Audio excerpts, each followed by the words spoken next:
Hello friends, आज हम इतिहास की व्याख्यानमाला में आपसे चर्चा करेंगे मुगल फारस संबंध और कांधार समस्या।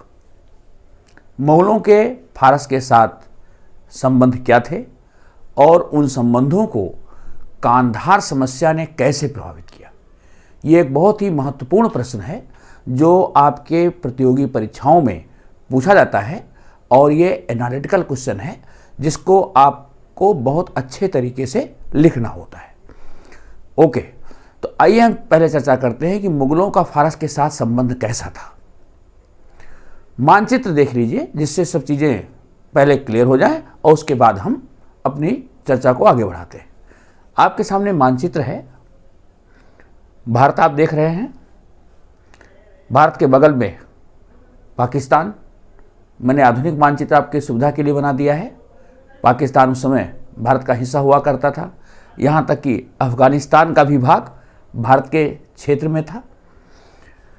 आप देखिए कांधार की स्थिति, कांधार काबुल जो आज के अफगानिस्तान में है। इसके बगल में ये फारस है जिसको हम ईरान कहते हैं। अब जरा दो चार चीज़ों को आप बहुत अच्छे तरीके से समझेंगे।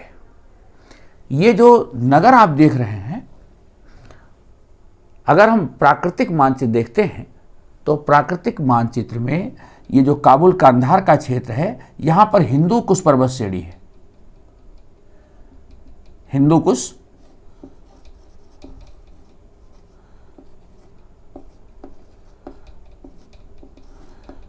कुश पर्वत, ये यहां पर सुलेमान पर्वत है। ये दो लाइन आप देख रहे हैं, ये बहुत ही महत्वपूर्ण पास है जिसको कि खैबर पास कहते हैं।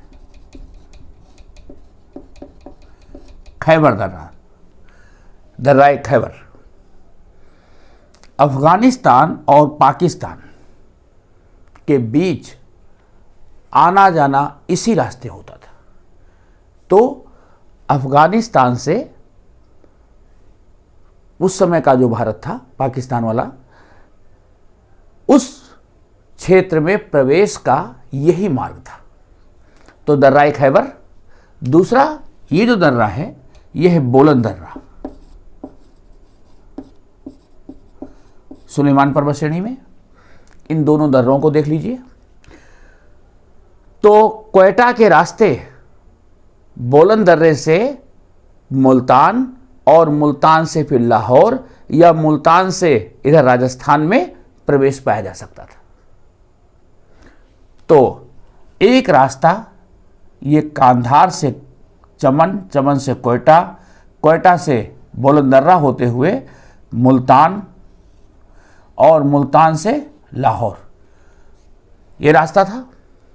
दूसरा काबुल से खैबर दर्रा होते हुए पेशावर जाने का रास्ता, पेशावर से लाहौर और लाहौर से भारत।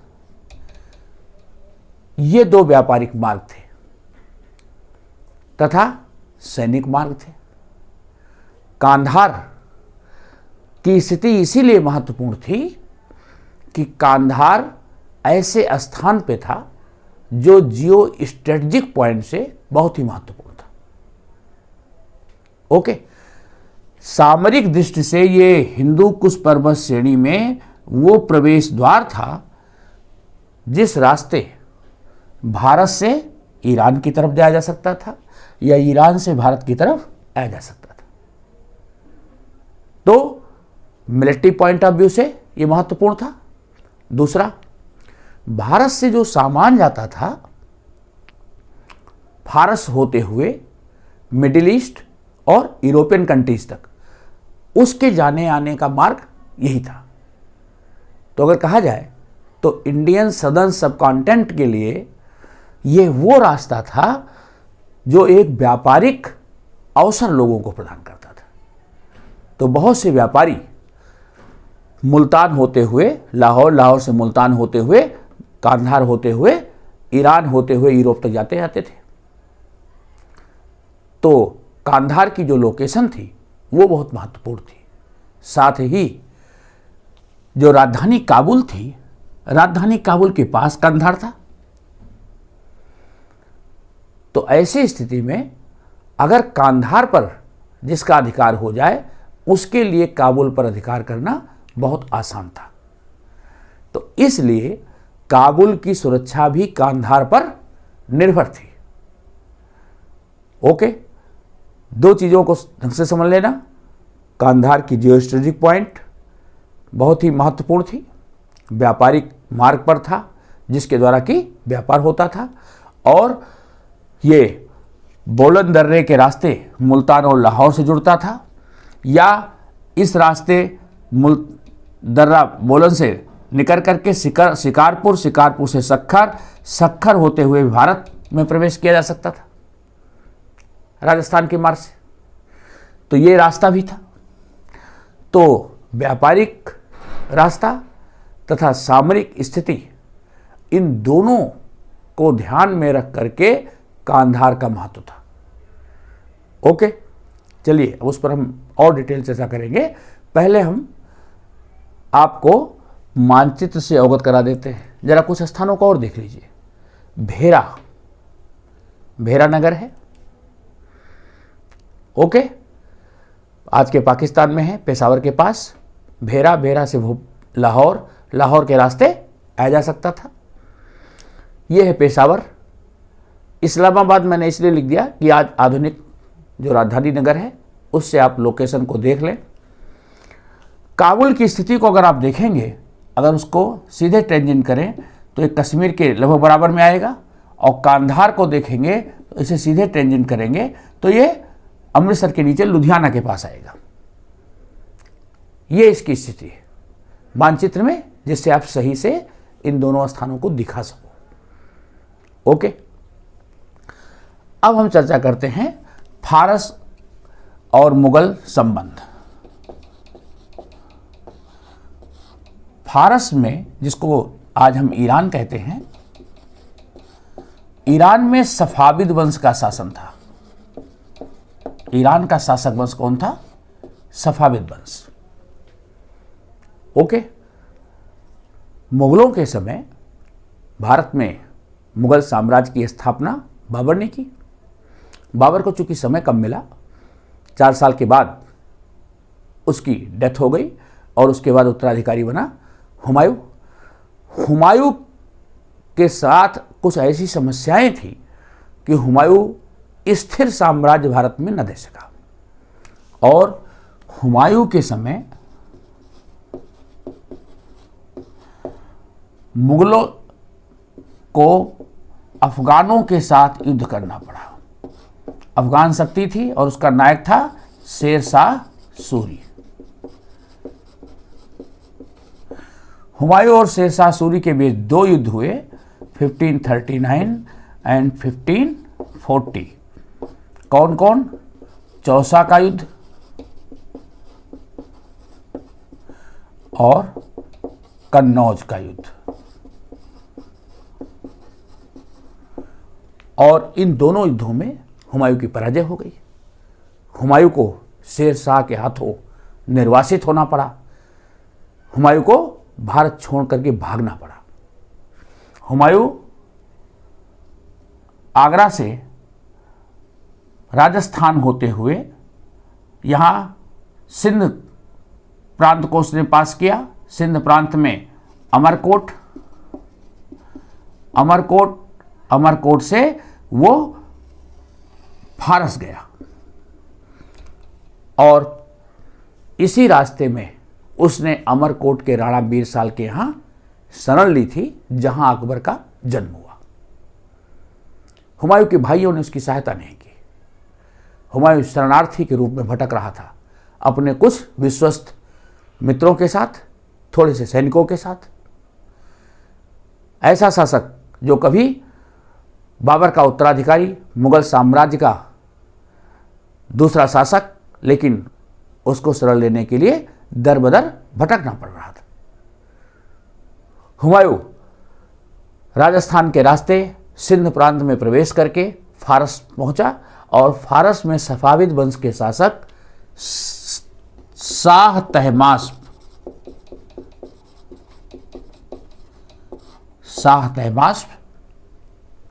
ने हुमायूं को अपने दरबार में शरण दी। 1540 से लेकर के 1555 तक कितने वर्ष हुए? 15 वर्ष।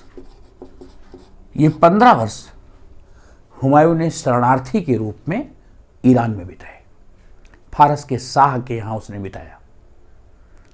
ठीक 15 वर्ष तक उसने अवसर की प्रतीक्षा की, समय की प्रतीक्षा करता रहा कि कब अवसर मिले, कब वो भारत वापस लौटे।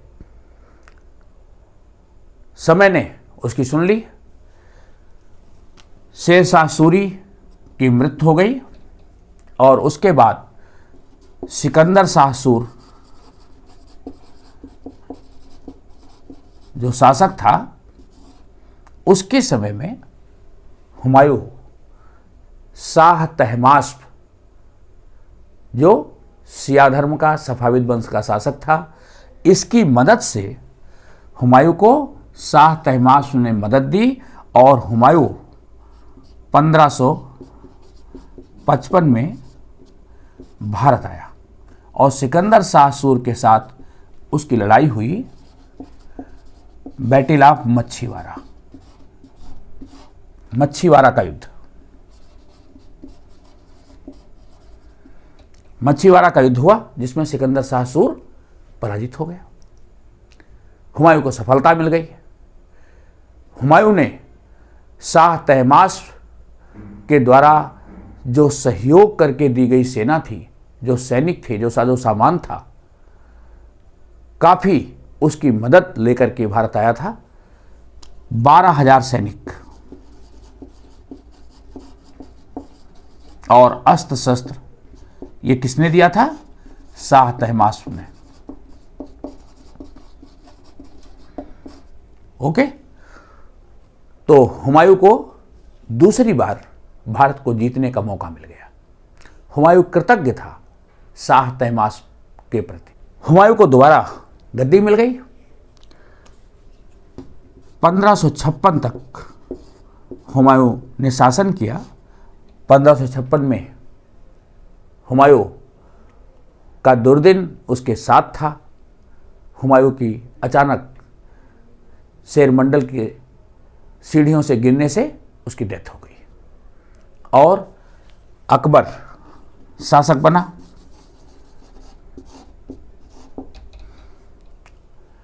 तो हुमायूं के समय और अकबर के समय, दोनों शासकों के समय ईरान के साथ, हुमायूं के बाद अकबर का समय है 1556 से 1605 ईस्वी।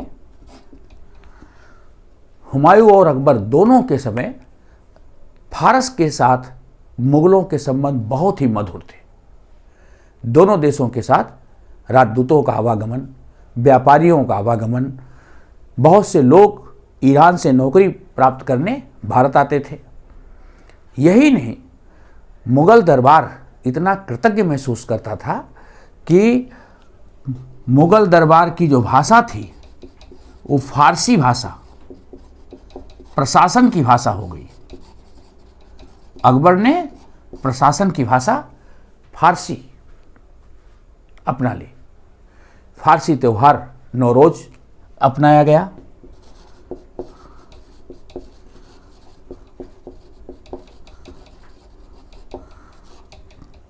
ईरानी लोगों को नौकरियां दी गई, अच्छे अच्छे पद दिए गए। हुमायूं अपने साथ ईरान से अच्छे कलाकार, अच्छे चित्रकार अपने साथ लाया था। उन चित्रकारों ने भारत में चित्रकला की शुरुआत की। बहजाद के शिष्य ख्वाजा अब्दुल समद और मीर मंसूर को वो अपने साथ लाया था। तो ऐसे कलाकारों को लेकर के आया। तो कलाकार कौन कौन लाया था? ख्वाजा अब्दुल समद,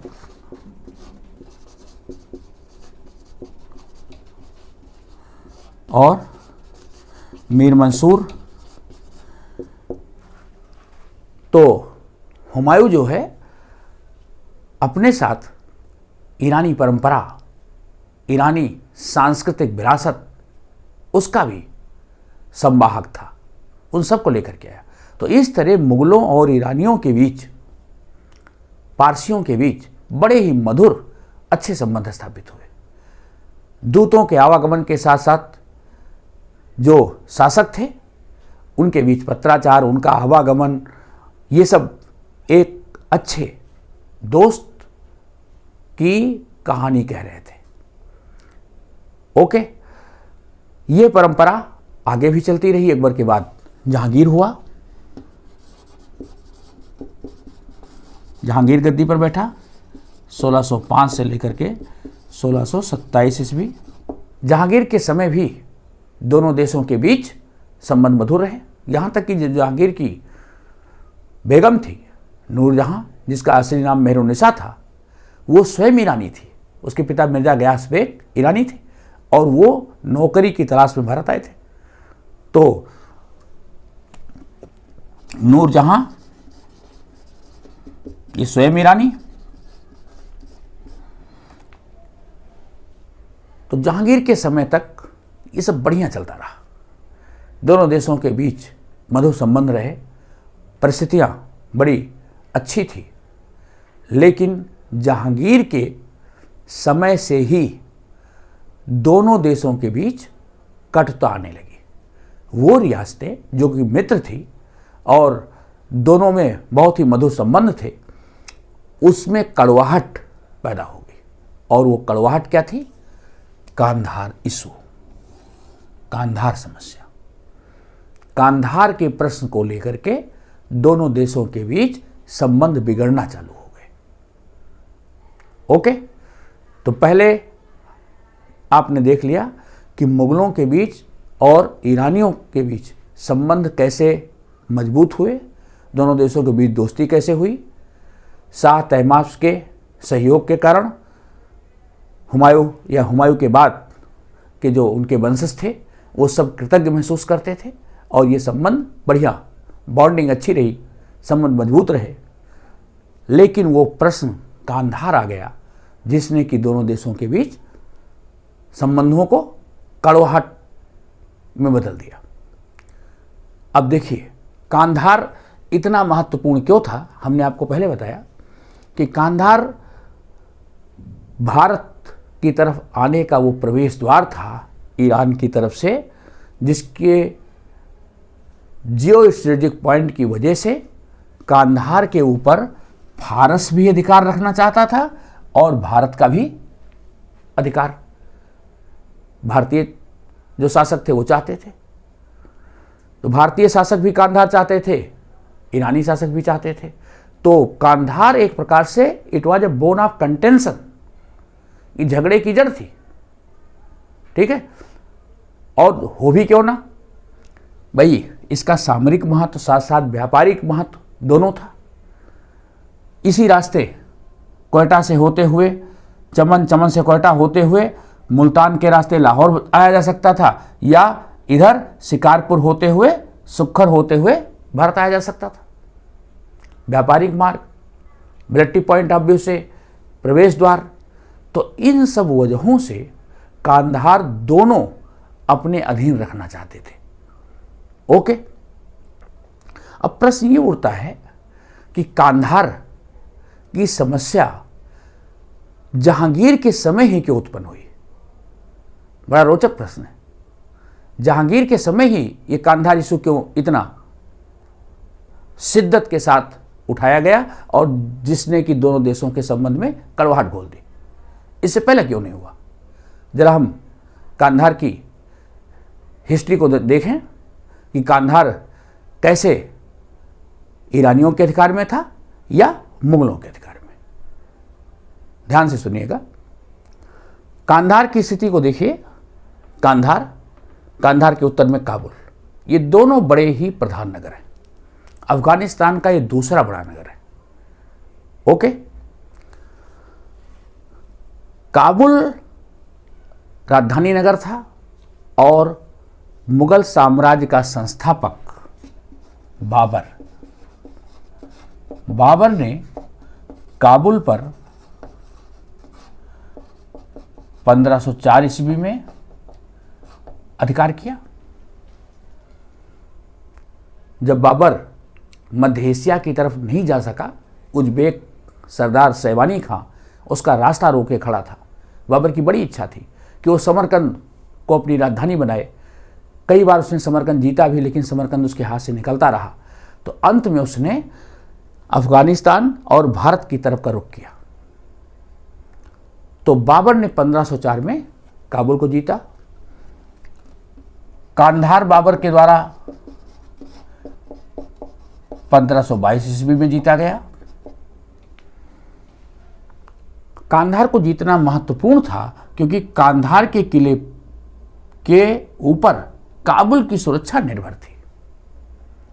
कोई भी व्यक्ति अगर मध्य एशिया से आना चाहे तो कांधार के रास्ते ही काबुल पहुंच सकता था। इधर तो हिंदू कुश पर्वत श्रेणियां हैं, इसमें से प्रवेश नहीं हो सकता। तो इसलिए बाबर को कांधार जीतना काबुल की सुरक्षा के लिए अनिवार्य था। बाबर ने 1522 में कांधार को जीत लिया। बाबर के साम्राज्य का हिस्सा था कांधार। हुमायूं को कांधार उत्तराधिकार में मिला। तो इस तरह मुगल कांधार को अपनी पैतृक रियासत मानते थे, कांधार पर पुश्तैनी हक मानते थे। और दूसरी ओर ईरान के लिए कांधार इसलिए जरूरी था क्योंकि इसी रास्ते भारत की तरफ से सेनाएं ईरान तक पहुंच सकती थी। तो ईरान के जो सफाविद वंश के शासक थे, उनकी विस्तारवादी नीति का आखिरी पड़ाव, आखिरी चौकी कांधार थी। वो चाहते थे कि कांधार पर उनका अधिकार हो जाए, जिससे कि उनकी पूर्वी सीमा सुरक्षित रहे। ओके। हुमायूं के समय में भी कांधार हुमायूं के पास रहा। भारत का क्षेत्र, जो आज का ये पाकिस्तान तक का क्षेत्र है, लाहौर आज का, ये क्षेत्र शेरशाह सूरी के नियंत्रण में चला गया था। लेकिन कांधार जो था उसके ऊपर हुमायूं का अधिकार बना रहा। यद्यपि हुमायूं शरणार्थी था फारस में, लेकिन हुमायूं का अधिकार बना रहा। ओके। हुमायूं ने शाह तहमास्प के साथ 1554 ईस्वी में एक समझौता किया और उस समझौते में कांधार फारस को दिया गया।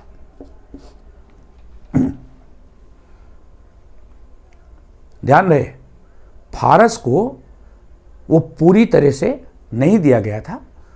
कांधार फारस को सौंपा गया था और इसके बदले फारस के शासक शाह तहमास्प ने 12,000 सैनिकों की मदद हुमायूं को की थी और इन्हीं सैनिकों की मदद से हुमायूं ने सिकंदर शाह सूर को पराजित किया था। ये क्लियर हो गया। तो 1554 में हुमायूं और शाह तहमास्प के बीच एक ऐसी डील हुई जिसमें कांधार उसको सौंप दिया गया, लेकिन पूरी तरह से नहीं। ध्यान रहे, ये टेम्परेरी तौर से उसको दिया गया था कि आप इसका प्रबंधन देखेंगे। ओके। हुमायूं ईरान से आया और उसको भारत में सफलता भी मिल गई उन सैनिकों की वजह से। लेकिन हुमायूं की अकस्मात 1556 ईस्वी में मृत्यु हो गई। अकबर अल्पवयस्क था, गद्दी पर बैठा, सैकड़ों समस्याएं थी।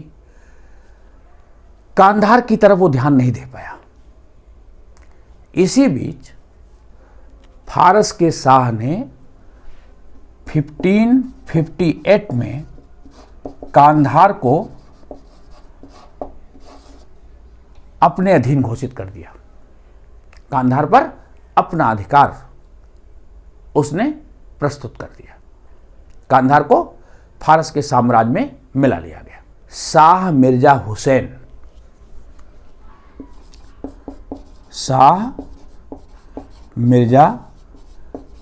हुसैन को कांधार का किलेदार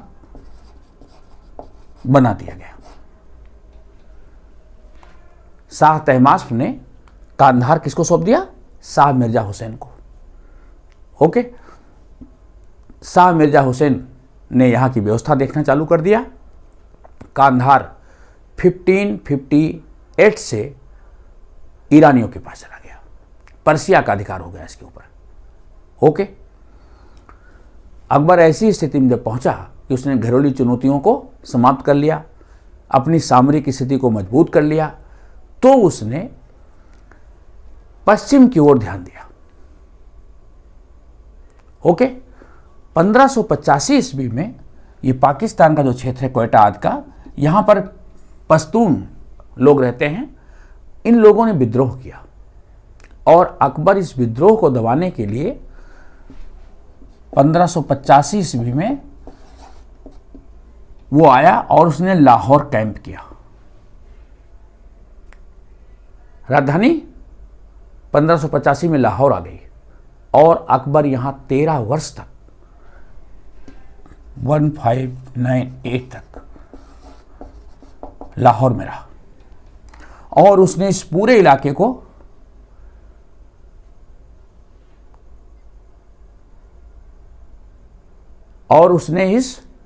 इलाके को विद्रोह को शांत किया, अपने मुगल साम्राज्य का हिस्सा बनाया। और उसी क्रम में 1595 में उसने कांधार को जीत लिया। अकबर ने कांधार कब जीता? 1595 में। अकबर ने इस बात को समझा कि इस पश्चिमी छोर पर स्थित इस किले की उपयोगिता काबुल की सुरक्षा के लिए और पश्चिमी सीमा की सुरक्षा के लिए जरूरी है। फिर एक और कारण था, कांधार उनके पूर्वजों की जागीर थी। अकबर के पूर्वजों की जागीर थी। बाबर का कांधार था, हुमायूं का कांधार था। तो इसलिए उसने अपने दावा प्रस्तुत करते हुए कांधार को जीत लिया।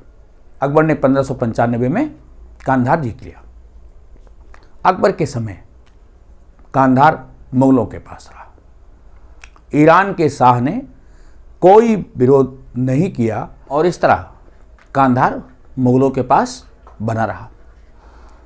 लेकिन अकबर की मृत्यु के बाद, अकबर की मृत्यु 1605 में हुई, जहांगीर शासक बना 1605 में। 1607 ईस्वी में जहांगीर के समय कांधार पर फारस ने फिर से आक्रमण कर दिया। फारस ने कांधार को जीतने के लिए 1607 में आक्रमण किया और उस समय कांधार का किलेदार था शाह बेग। ये कांधार किले का किलेदार था। जहांगीर ने आक्रमण की सूचना पाते ही मुगल सेना को रवाना किया। सहायता समय से पहुंची और फारस की सेना को भागना पड़ा। तो 1607 में कांधार को जीतने का प्रयास किया गया फारस की तरफ से, लेकिन वो सफल नहीं हुआ। ओके, तो इस बात से आप समझ सकते हैं कि कांधार का क्या महत्व था मुगलों के लिए और फारस दोनों के लिए। दोनों इसको पाना चाहते थे और इसी को लेकर के बार बार युद्ध होते रहे। ओके, तो जहांगीर के समय से संबंध बिगड़ना चालू हो गए। 1613 ईस्वी में जहांगीर ने शाह तहमास्प के वंशज थे शाह अब्बास सेकंड,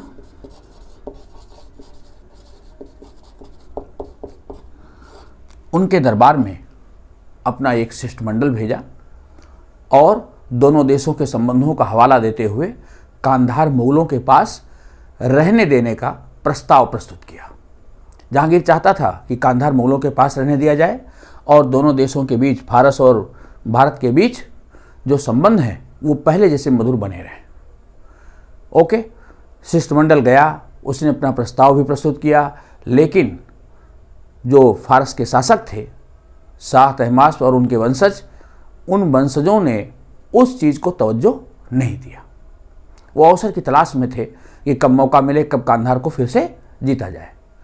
जहांगीर का शासन अपनी नीति और जहांगीर की स्वयं की दुर्बलताओं के लिए जब इतना बदनाम हो गया कि ये समाचार फारस पहुंचा कि जहांगीर एक कमज़ोर शासक है, तो उन्होंने मौके का लाभ उठाया और 1622 ईस्वी में कांधार पर आक्रमण करके कांधार को जीत लिया गया। फारस ने कब जीता?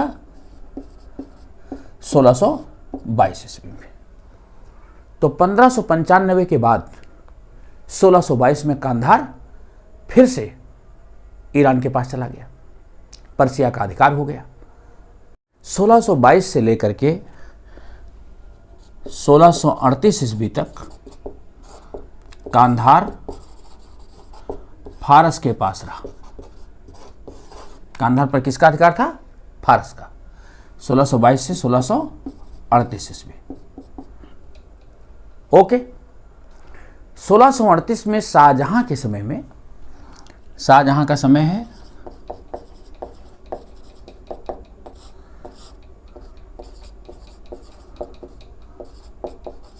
1628 से 1658 ईस्वी।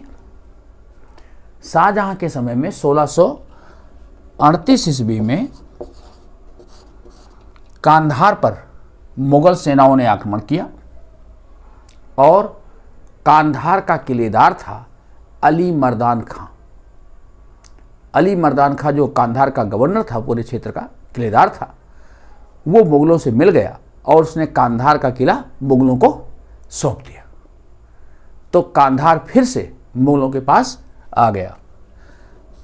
अली मर्दान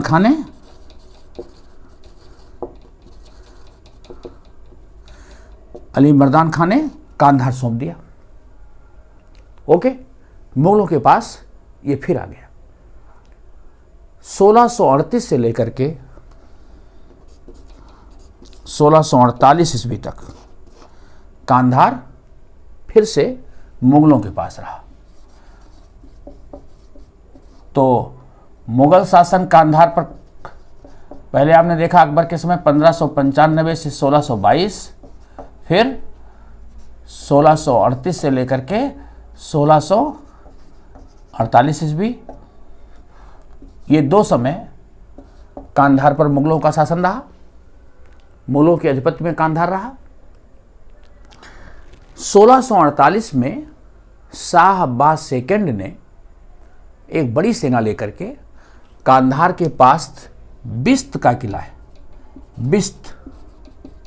बिस्त के किले और उसके आसपास के क्षेत्र को जीत लिया शाह अब्बास सेकंड ने, और कांधार पर उसने आक्रमण कर दिया। ये समाचार शाहजहां को जब मिला, शाहजहां ने राजकुमार औरंगजेब को एक बड़ी सेना लेकर के भेजा। 1648 में औरंगजेब एक बड़ी सेना लेकर के गया, लेकिन वो जब तक पहुंचता तब तक कांधार का जो किलेदार था, उसका नाम था दौलत बेग, ये पराजित हो चुका था। दौलत बेग हार चुका था और शाह अब्बास सेकंड का अधिकार हो चुका था। शाह अब्बास सेकंड ने दोबारा कांधार पर, फारस ने दोबारा 1648 में अधिकार कर लिया। औरंगजेब उसके एक महीने बाद वहां पहुंचा और औरंगजेब ने ईरानी जो सेनाएं थी उनको कांधार के किले में घेर लिया। बड़ी भीषण लड़ाई हुई, लेकिन ईरानियों के पास इतनी रसद थी और उनकी जो तोपें थी, उसकी वजह से मुगल सेनाएं उनको पराजित नहीं कर सकी। औरंगजेब के साथ जो सेना थी, उस सेना में मुगल साम्राज्य के अच्छे सैनिक, स्वयं वजीर सादुल्ला खां, वो भी औरंगजेब के साथ आए थे। वजीर सादुल्ला खां। औरंगजेब के पास 50,000 सैनिकों की फौज थी। स्वयं शाहजहां भी अभियान को देखने के लिए काबुल में आकर के उन्होंने भी अपना शिविर लगा रखा था, लेकिन स्थिति धीरे धीरे मुगलों के फेवर में नहीं रही। अंत में मुगलों ने सितंबर 1649 में अपना घेरा उठा लिया। क्योंकि वहां सर्दी की ऋतु प्रारंभ हो चुकी थी और मुगल सेनाओं के पास वो सारे सामग्री नहीं थी जिससे कि मध्य एशिया की उस सर्दी का सामना किया जा सके। तो सितंबर 1649 में मुगल सेना वापस आ गई सर्दी के कारण। तो 1649 में जो ये प्रयास हुआ वो प्रयास असफल हो गया और औरंगजेब को एक शर्मनाक पराजय का सामना करना पड़ा और बिना कांधार जीते वापस आना पड़ा। औरंगजेब को ये पछतावा था कि वो कांधार को नहीं जीत सका और इसके लिए उसने फिर से 2 करोड़ रुपए की सहायता, एक बड़ी सेना, बड़ी तोपें लेकर के उसने फिर से 1652 में आक्रमण किया। यह आक्रमण पूरे तैयारी के साथ किया गया था। मैंने बताया कि 2 करोड़ रुपए, सैनिक साजो सामान, सारी चीजें औरंगजेब के साथ थी। 2 महीने 10 दिन तक यहां युद्ध हुआ, लेकिन इस बार भी फारस की सेनाओं को मुगल सेनाएं पराजित नहीं कर पाई। औरंगजेब को फिर से सफलता हाथ लगी, सेनाओं को वापस आना पड़ा। क्यों? एक और सिचुएशन पैदा हो गई थी। कांधार पर मुगल सेनाओं ने घेरा डाल रखा था, लेकिन क्वेटा और ये जो भेरा का क्षेत्र है, यहां पर उज्बेक सरदार थे, ये लोग विद्रोह कर रहे थे। मुगल शासन के खिलाफ ये लोग भी विद्रोह कर रहे थे। तो शाहजहां को लगा कि कहीं उज्बेक और फारस दोनों एक ना हो जाएं, इसलिए मुगल सेना को वापस बुला लिया गया। 2 महीने 10 दिन के युद्ध के बाद मुगल सेनाएं बिना कांधार जीते वापस आ गई। तो औरंगजेब को 2 बार असफलता हाथ लगी। ओके, अब शाहजहां को जो उम्मीद थी अपने बड़े बेटे दारा शिकोह से थी। दारा शिकोह को 1653 में कांधार जीत के लिए भेजा गया। दारा शिकोह औरंगजेब की असफलता से मन ही मन खुश भी था, क्योंकि भाइयों के बीच संबंध अच्छे नहीं थे।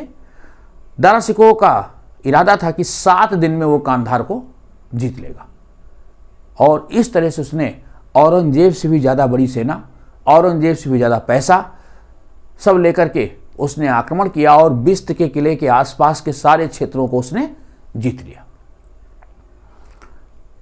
कांधार के किले को घेर लिया गया, लेकिन कांधार के किले को पूरी तरह से घेरे हुए लंबा समय बीत गया।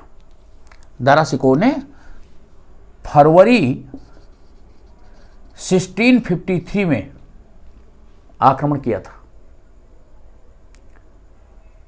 कांधार के किले की किलेबंदी कर दी, चारों ओर से उसको घेर लिया गया, लेकिन दुश्मन हार मानने के लिए तैयार नहीं था और धीरे धीरे धीरे अक्टूबर आ गया। अक्टूबर 1653, और अक्टूबर आते ही फिर से सर्दी की ऋतु, और वो भीषण सर्दी, बिना साजो सामान के साथ वहां नहीं रह सकते थे। अक्टूबर 1653 में सेना को फिर से वापस आने का आदेश दिया गया और कांधार इस तरह तीसरी बार भी मुगल सेनाएं बिना जीत के वापस आ गई, कांधार को नहीं जीत सकी। तो दोनों राजकुमारों ने भी प्रयास कर लिया। 1649 में, 1652 में, दारा शिकोह ने 1653 में, लेकिन कांधार फारस के अधिकार में ही रहा और हमेशा के लिए कांधार फारस का हो गया। जो मुगलों और फारस के संबंध थे ये तो कांधार की वजह से बिगड़े ही, साथ ही साथ इसका बड़ा दूरगामी परिणाम हुआ। 12 करोड़ रुपए मुगल साम्राज्य के कांधार को जीतने में खर्च हुए। जो बार बार के अभियान हुए, इस अभियान पे 12 करोड़ रुपए का व्यय हुआ। जो हाथी घोड़े बड़ी बड़ी तोपों को खींच करके ले गए, सामान को लाद करके ले गए, बहुत से भारवाही जानवर मारे गए, बड़ी सेना की क्षति हुई। कांधार और उसके आसपास का इलाका सारा मुगलों के हाथ से निकल गया। साम्राज्य को प्रशासनिक नुकसान हुआ, आर्थिक नुकसान हुआ, और सबसे बड़ी जो मुगलिया सल्तनत थी जिसका कि परचम लहराता था, उसके खोखलेपन, उसके कमजोरी, उसके अयोग्य शासकों की कहानी सबके सामने उजागर हो गई।